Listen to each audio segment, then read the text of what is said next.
Good afternoon, buenas tardes. My name is Dale Filter.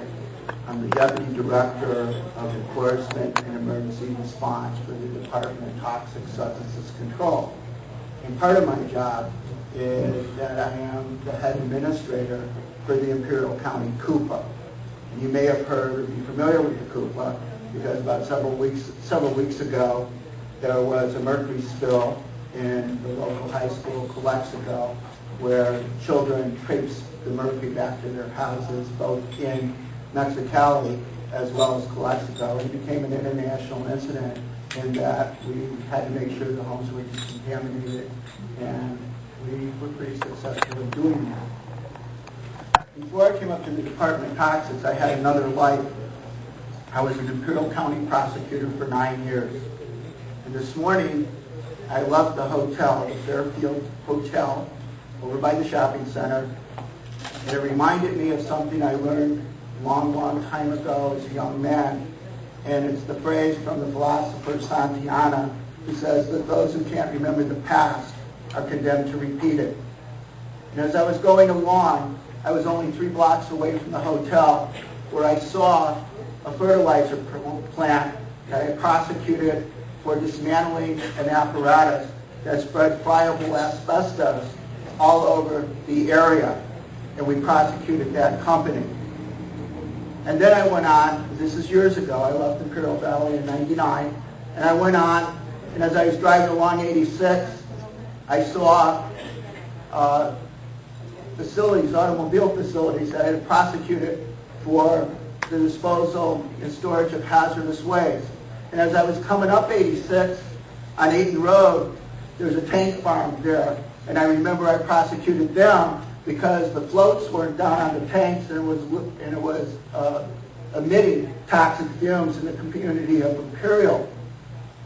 I went a little bit further, and I was driving by Imperial, where I used to live, by the airfield, and I remembered a case where years ago neighbors were complaining about this family where these toxic fumes were coming out of the backyard.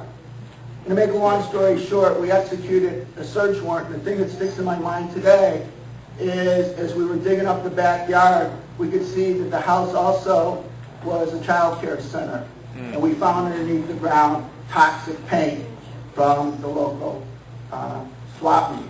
And I drove by the Imperial Valley College, and I remember the 7 years that I taught there, where I probably learned more than I taught from the students that I had, where I taught criminal justice as well as criminal law.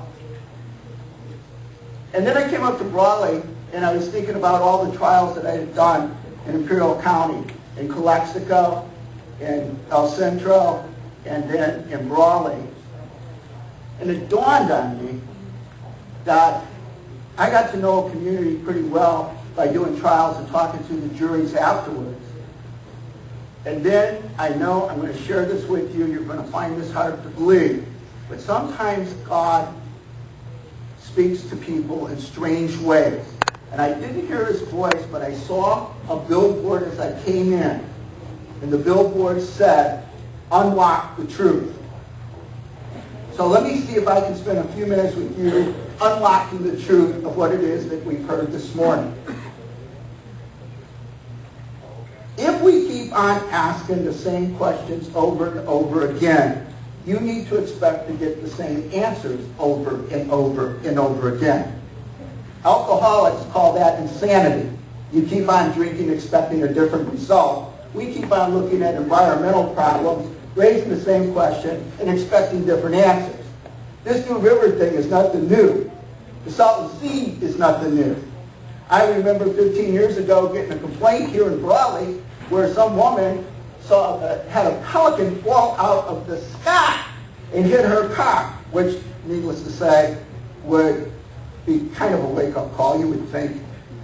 And what I'm saying is that we keep on looking as to what's in the New River. We know what's in the New River. We've known what's in the New River. We've known what's in the Salton Sea for the last 20 years.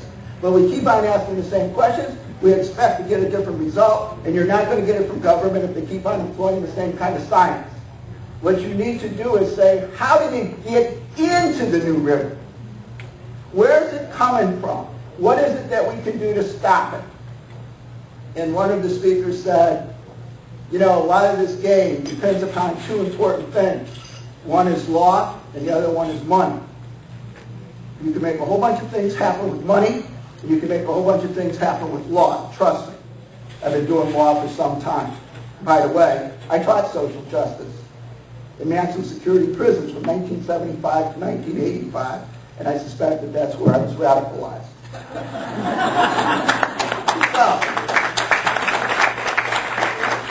So, why don't you try this on for size? Let's rethink this New River thing just for a moment.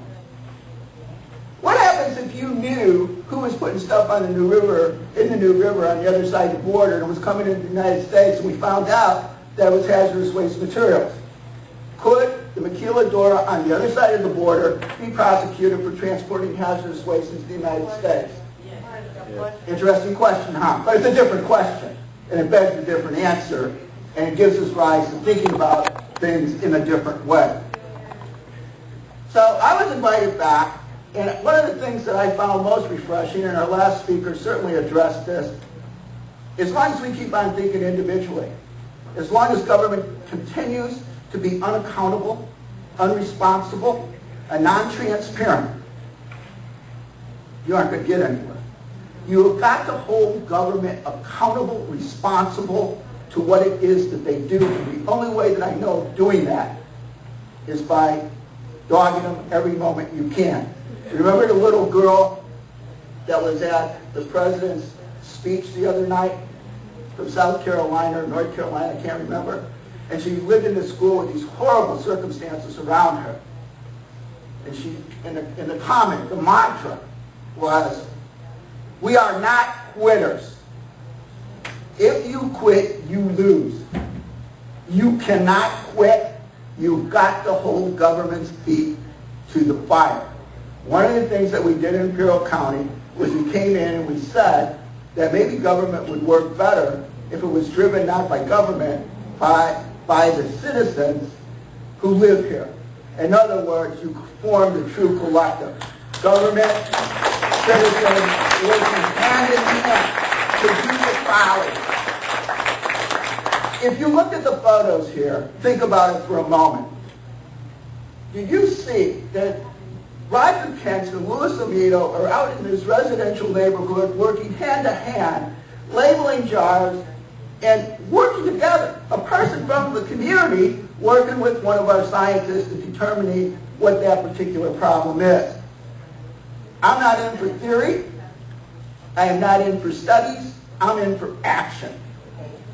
My action is this. We need the community more than you think. These are tough, tough times. I've given you a blueprint, both in Spanish and English.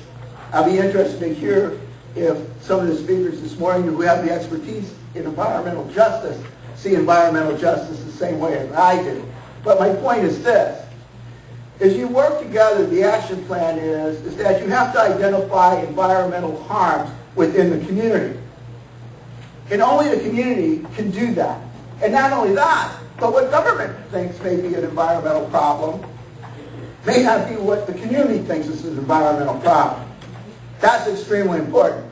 If you're going to have a collective, the last I learned when I was doing graduate studies in political science is that the Greek words demos kratos means ruled by the people, not government for government. And it won't work government by government. It has to be directed by people. So therefore, if you see this announcement on April 14th, this is a continuation of a program that we started in Imperial County.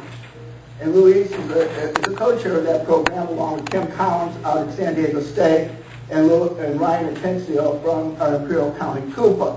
And the idea is that you go into the community, you take a tour of the community, you identify environmental harms. I don't like to call them environmental problems because the purpose is to reduce the environmental harms within the community.